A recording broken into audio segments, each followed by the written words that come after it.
नमस्कार साथियों, कैसे हैं आप लोग। आशा करती हूँ कि आप सभी लोग स्वस्थ और मस्त होंगे। मैं भी बहुत अच्छी हूँ, आप लोगों के सामने हूँ। और मैं हूँ एडवोकेट अमृता रावत। जो लोग मेरी वीडियो को पहली बार देख रहे हैं उनके लिए है कि मैं एडवोकेट अमृता रावत हूँ और मैं उत्तराखंड की डिस्ट्रिक्ट पौड़ी से हूँ। और मैं आप लोगों के लिए समय समय पे सुप्रीम कोर्ट की रूलिंग लेके आती हूँ। जो भी नई एकदम नई रूलिंग होती है वह लेकर के आती हूँ। और जमीन संबंधित विवादों को हम कैसे निपटाएं, इस बारे में आप लोगों को समझाने का प्रयास करती हूँ। आज का जो मेरा टॉपिक है, आज का जो मेरा विषय है, जो आप लोगों के लिए मैं लेकर के आई हूँ, वह ये है कि हम अपनी भूमि पे कब्जा होने से कैसे रोकें। यानी कि अगर कोई हमारी भूमि पे अवैध कब्जा करता है तो हम उनको कैसे रोकें और अपनी संपत्ति को कैसे हम सुरक्षित रखें। तो साथियों, आज का ये वीडियो पूरा देखिएगा कि हो सकता है आज के इस वीडियो से कुछ ना कुछ आपको भी जानकारी मिले और आपको भी इस वीडियो से लाभ हो सके। तो ज्यादा देर नहीं करते हैं, शुरू करते हैं आज का ये वीडियो। साथियों देखिए, कोई भी व्यक्ति संपत्ति क्यों खरीदता है। व्यक्ति संपत्ति इसलिए खरीदता है साथियों कि बुरे वक्त में वो उसके काम आ सके। जैसे कि कभी उसकी बेटी की शादी हो रही है, कभी उसकी बच्चों की एजुकेशन के लिए, या कभी उसके स्वास्थ्य के लिए, या हो सकता है कभी वो अपने लिए वहां पे जो है भवन निर्माण करे। तो इन सभी बातों के लिए व्यक्ति अपनी सारी जीवन की कमाई जो है किसी प्रॉपर्टी में, किसी प्लॉट में, किसी जमीन में लगाता है और एकदम निश्चिंत हो जाता है कि अब मेरा भविष्य सुरक्षित है और मैंने 2 जगह, 4 जगह, 5 जगह जो है प्लॉटिंग ले ली है, मकान ले लिया है, फ्लैट ले लिया है, वो सुरक्षित हो जाता है।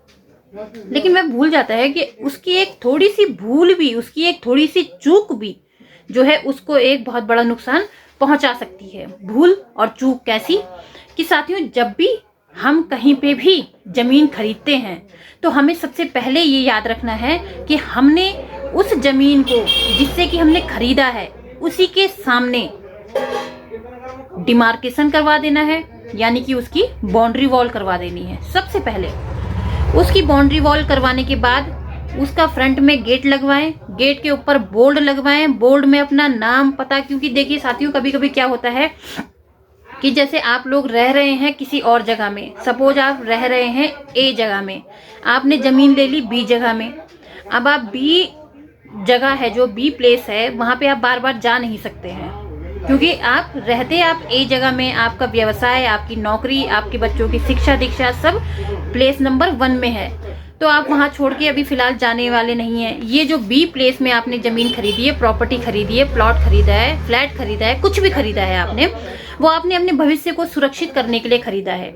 अब आप जब वहां पे जमीन खरीद के आ जाते हैं और वहां कुछ भी नहीं करते हैं उसकी सुरक्षा के लिए, और आप बी ए प्लेस में आ जाते हैं, तो आप ये न सोचें कि वहां पे कोई अवैध कब्जा आपकी जमीन पे नहीं करेगा। वो जरूर करेगा क्योंकि वो तो खाली पड़ी हुई है, उसको पता नहीं है। हो सकता है कोई प्रॉपर्टी डीलर उसको बेच दे, हो सकता है कोई बगल वाला उस पर कब्जा कर ले। तो इन्हीं सब दिक्कतों से जो है आपको सुरक्षा प्रदान हो, इसके लिए आज ये वीडियो और ये जानकारी आप तक पहुंचा रही हूँ। जब भी आप कोई जमीन खरीद रहे हैं उसकी आप बाउंड्री वॉल जरूर करवाएं उसी व्यक्ति के सामने जिससे कि आपने वो जमीन खरीदी है, ये आप जरूर करवाएं। और वहां पे एक बोर्ड लगवाएं, उस बोर्ड में अपना पूरा नाम मीन्स अपना नाम, अपने पिताजी का नाम, अपना मोबाइल नंबर और अपना पता जहां की आप रह रहे हैं, और उसमें अपने 1 से लेके 2 तक मोबाइल नंबर जरूर लिखवाएं, ताकि अगर कोई भी व्यक्ति उस जमीन पे अवैध कब्जा करता है तो अगल बगल वाला या कोई भी ऐसा व्यक्ति जो आपको वहां जानता है, आपके बोर्ड में लिखे हुए नंबर से जो है आपको कांटेक्ट करके ये बता सके कि आपकी जमीन पे कोई निर्माण कार्य किसी ने शुरू कर दिया है, या आपकी जमीन पे कोई प्रॉपर्टी डीलर दोबारा उस जमीन को सेल कर रहा है। तो इस तरीके की दिक्कत जब भी आती है तो ये फंडा बहुत अच्छा काम आता है कि आपने जो वहां पे बोर्ड लगवाया है। एक तो जब आप ऐसा कर देते हैं तो किसी की हिम्मत नहीं पड़ती, क्योंकि ये एक प्रथम दृष्टाए दिखने में ही जो है पता चलता है कि ये व्यक्ति जो है, जिस बोर्ड में नाम लिखा है श्याम सिंह रावत या श्याम सिंह नेगी या जो भी है, वो उसका ये यहाँ पे प्लॉट है और उसने जो है ये सेल के द्वारा खरीदा है और यहाँ पे उसने अपना बोल्ड भी लगवाया है। तो उस पे जो है अवैध कब्जा कोई कर ही नहीं सकता है साथियों। और मान लीजिए एक बार के लिए अगर उसने कब्जा कर भी लिया है साथियों, तो जो आपने नंबर लिखा हुआ है तो उस नंबर को देख करके कोई ना कोई आपको जरूर फोन करेगा कि भाई आपके जमीन पे जो है अवैध कब्जा किया जा रहा है। तो आप ये काम सबसे पहले करें। इसके बाद साथियों दूसरी बात क्या होती है, मान लीजिए आप एनआरआई हैं या आप विदेश में रहते हैं, आपने प्रॉपर्टी इंडिया में खरीद ली और आप विदेश चले गए हैं, तो आप कैसे अपनी प्रॉपर्टी को सुरक्षित रखें, कैसे अपनी ज़मीन को, अपने जो आपने एकत्रित जो अचल संपत्ति करी है, चल संपत्ति करी है, उसको आप किस तरीके से सुरक्षित रखें। उसके लिए एक तरीका है पावर ऑफ अटॉर्नी का। आप अपने किसी भी जो भी आपका विश्वसनीय व्यक्ति है उसको आप एक पावर ऑफ अटॉर्नी दे सकते हैं कि भाई इसकी रेख देख, एक तरह से एक केयर टेकर होगा, वो केयर टेकर होगा। पावर ऑफ अटॉर्नी में ये साफ लिख दिया जाएगा कि भाई आप इस जगह की, इस मकान की, इस चीज की आप देख रेख करें और अगर इसमें कुछ भी गलत होता है, किसी के द्वारा छेड़खानी या जबरदस्ती इसमें कब्जा किया जाता है, तो आप जो है मुझे इसमें तुरंत सूचित करें।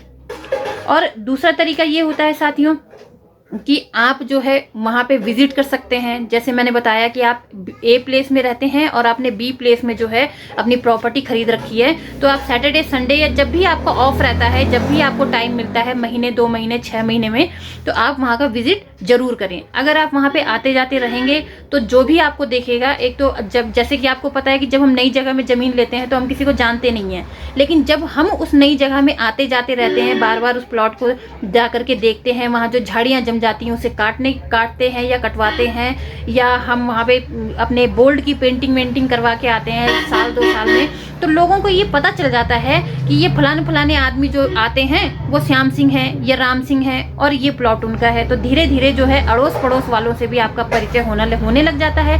तो ये बात भी, ये पॉइंट भी जो है आपके काम आ सकता है, तो आप विजिट भी कर सकते हैं। लेकिन साथियों सवाल फिर भी उठता है कि मान लीजिए इन सब बातों के बाद भी अगर किसी ने आपकी ज़मीन पे कब्जा कर लिया, तो फिर क्या रेमेडी है, फिर आप क्या करेंगे, फिर आप कैसे जो है करेंगे। आप कहेंगे नहीं जी, अमृता रावत मैडम ने तो ऐसे ऐसे कहा था, हमने ये चीज़ें फॉलो करी और फिर भी जो है हमारी ज़मीन पे किसी ने कब्जा कर लिया। तो साथियों इसके लिए 2 रेमेडी मैं आपको बताऊंगी।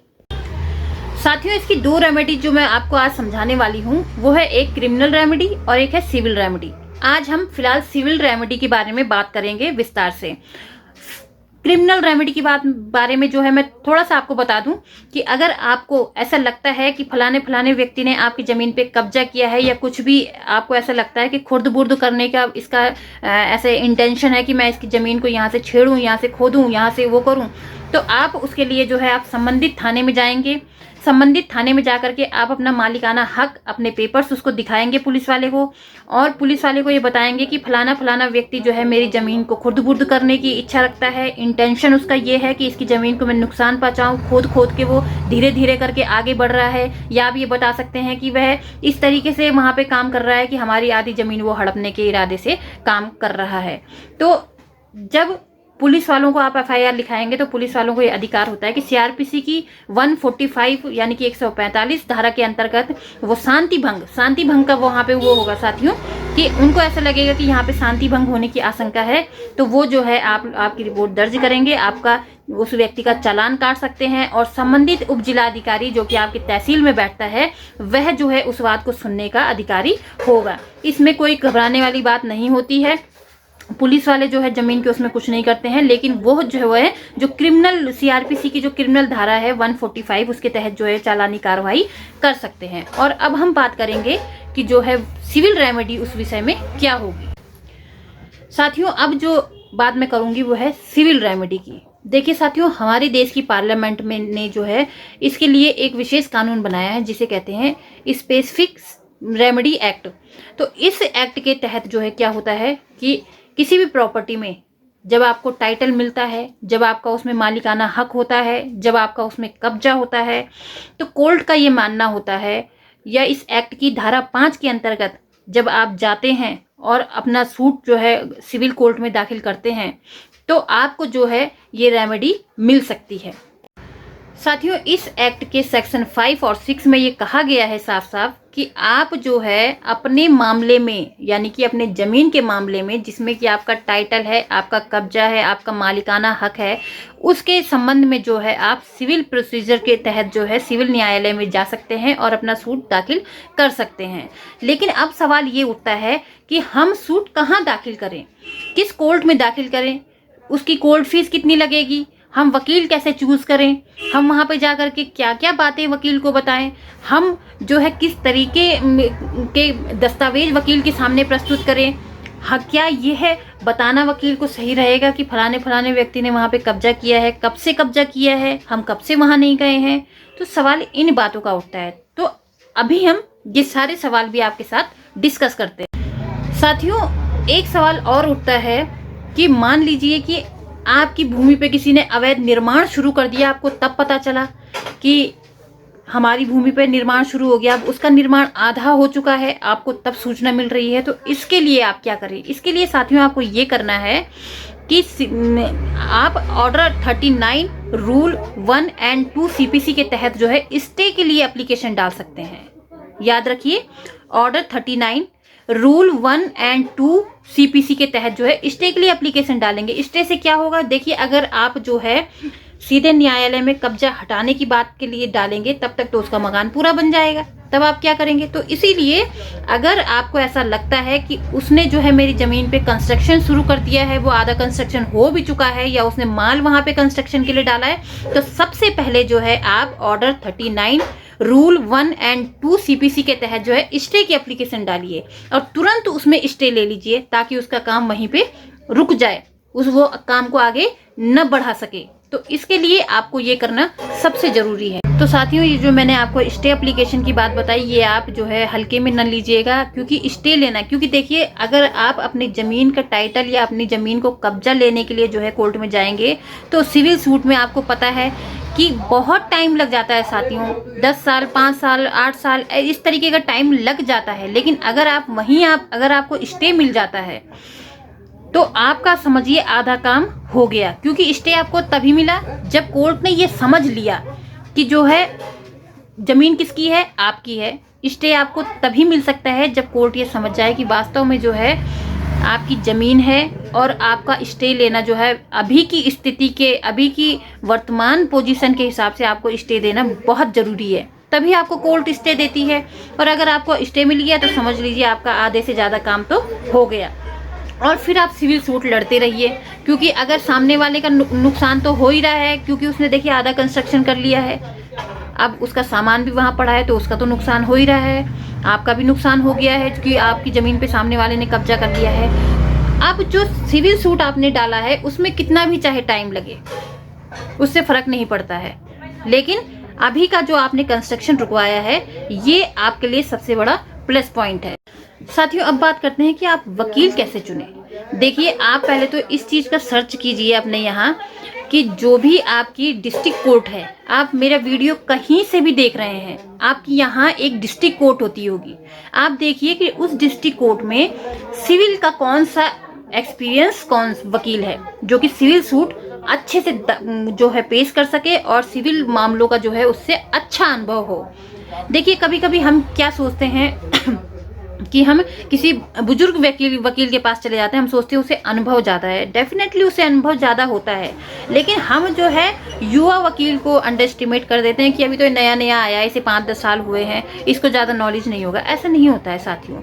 आप पहले ये सर्च करें कि उस वकील ने सिविल के कितने मामले दर्ज किए हैं और उन मामलों में से वो कितने मामलों में जो है जीता है या कितने क्लाइंटों को उसने उनका हक दिलाया है। तो जब आप ये चीज़ें सर्च करेंगे तो आपको स्वयं ही पता चल जाएगा कि हमारे यहाँ जो है सिविल का अच्छा वकील कौन है। क्योंकि देखिए, सिविल का मामला आपका वहीं दाखिल होगा जहाँ की उस लैंड का ज्यूरिडिक्शन होगा। सपोज आप किसी डिस्ट्रिक्ट के जो है बाहर का मामला अगर उस डिस्ट्रिक्ट में लाना चाह रहे हैं तो फिर नहीं होगा, क्योंकि हर चीज का एक ज्यूरिडिक्शन होता है, हर चीज का एक क्षेत्राधिकार होता है। तो आप वकील भी वहीं का ही चुने, यही आपके लिए फायदे। कई लोग क्या करते हैं साथियों कि हमारे पास बहुत पैसा है और वो क्या करते हैं कि बाहर से कोई वकील लेकर के आ जाते हैं कि इसको ज़्यादा एक्सपीरियंस है। ऐसा नहीं होता है साथियों। देखिए वही पढ़ाई उस बाहर के वकील ने करी है और वही पढ़ाई उसने करी है जो आपके यहाँ का वकील है। आपके यहाँ का जो वकील है वो आपकी पोजीशन को, उस लैंड की स्थिति को, उस लैंड के बारे में वो अच्छे से स्टडी कर सकता है, बजाय कि बाहर के वकील। बाहर का वकील आपसे पैसा भी ज़्यादा ले लेगा, फीस तो लेगा ही लेगा, अपना आने जाने का खर्चा भी लेगा। कभी वो उस लैंड को देखने नहीं जाएगा, कभी उस लैंड के पास नहीं जाएगा, ना उस लैंड के अगल बगल किसी को पूछेगा कि किसकी है क्या है। अगर आप लोकल का वकील करते हैं साथियों, तो वो उस लैंड पे भी जाएगा, उस लैंड के बारे में जो 2-4 लोगों से होता ही है, पता चल जाता है, वो 2-4 लोगों से पूछेगा वास्तविकता क्या है इस लैंड की, वास्तव में ये किसका है। तो इन सब चीज़ों का भी जो है फर्क पड़ता है। साथियों, स्टाम्प ड्यूटी की अगर हम बात करें तो स्टाम्प ड्यूटी हर स्टेट में अलग अलग होती है। वो आपकी ज़मीन की वैल्यू के हिसाब से लगाई जाती है कोर्ट में। और अब हम बात करें अगर कि जो आपका जो सिविल सूट जो वकील पेश करता है कोर्ट में, वो जब सिविल सूट के साथ साथ आपका स्टे एप्लीकेशन भी डालता है, और अगर आपकी स्टे एप्लीकेशन खारिज हो जाती है साथियों, तो तब आपको क्या करना चाहिए। आपको तुरंत जो है, जैसे कि आपने जिला जज के यहाँ, या फिर आपने जो है लोअर कोर्ट में, अपने डिस्ट्रिक्ट कोर्ट की लोअर कोर्ट में वो स्टे एप्लीकेशन डाली है, और अगर वहाँ से खारिज हो गई, तो आप जो है ऑर्डर 43 CPC के तहत जो है हायर कोर्ट में उसके लिए जो है उसके लिए अपील कर सकते हैं, उसको चैलेंज कर सकते हैं उस ऑर्डर को, जो कि आपको स्टे नहीं देता है। तो ये तो हो गई जो है कि इसकी क्या प्रोसीजर की बात। तो साथियों, आशा करती हूँ कि आज की जो भी बातें मैंने आपको बताई बहुत ही सरल शब्दों में बताई हैं और आपको समझ में आ जानी चाहिए। फिर भी अगर आपकी कोई शिकायत, कोई क्वेरीज होती हैं तो आप मुझे कॉल कर सकते हैं। और आज का ये वीडियो आपको कैसा लगा? अगर आपको पसंद आया तो इसे ज़्यादा से ज़्यादा लाइक कीजिए, शेयर कीजिए, और अगर आप मेरे चैनल पर नए हैं तो मेरे चैनल को सब्सक्राइब कीजिए, ताकि आपको समय समय पे संबंधित जो ज़मीन है उसके बारे में आपको जो नोटिफिकेशन के द्वारा जो है आपको जानकारी मिल सके। मिलते हैं नए विषय और नई ऊर्जा के साथ अगली वीडियो में। तब तक के लिए एडवोकेट अमृता रावत को आज्ञा दें। नमस्कार।